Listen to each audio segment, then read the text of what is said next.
চট্টগ্রামের লোহাগড়ার পুটিবিলা ইউনিয়নের গোরস্থান নয়াপাড়ায় প্রবাসীর বাড়িতে হামলা, ভাঙচুর ও লুটপাটের অভিযোগ উঠেছে আওয়ামী লীগের স্থানীয় নেতার বিরুদ্ধে। আমাদের সাতকানিয়া লোহাগড়া প্রতিনিধি আব্দুল ওয়াহাব জানান, সোমবার দুপুরে এক রেস্টুরেন্টের হলরুমে সংবাদ সম্মেলন করে এই অভিযোগ করেন ভুক্তভোগী প্রবাসী পরিবারের সদস্য ফারজানা আক্তার।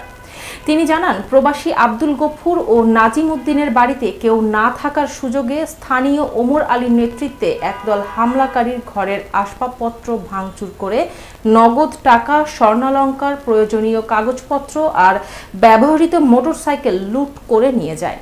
এছাড়া ঘরের বিদ্যুৎ সংযোগ বিচ্ছিন্ন ও সিসি ক্যামেরাও ভেঙে ফেলে হামলাকারীরা। পরে সেনাবাহিনীর সহযোগিতায় ঝোলানো তালা ভেঙে ভুক্তভোগী পরিবার তাদের ঘরে ঢোকার সুযোগ পান।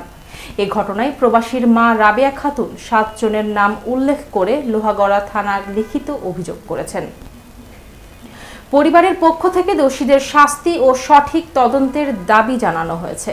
সংবাদ সম্মেলনে ভুক্তভোগী পরিবারের সদস্য আরজু আক্তার, আব্দুল মজিদ, জিয়াবুল হক বাবুল সহ এলাকার গণমাধ্যম কর্মীরা উপস্থিত ছিলেন।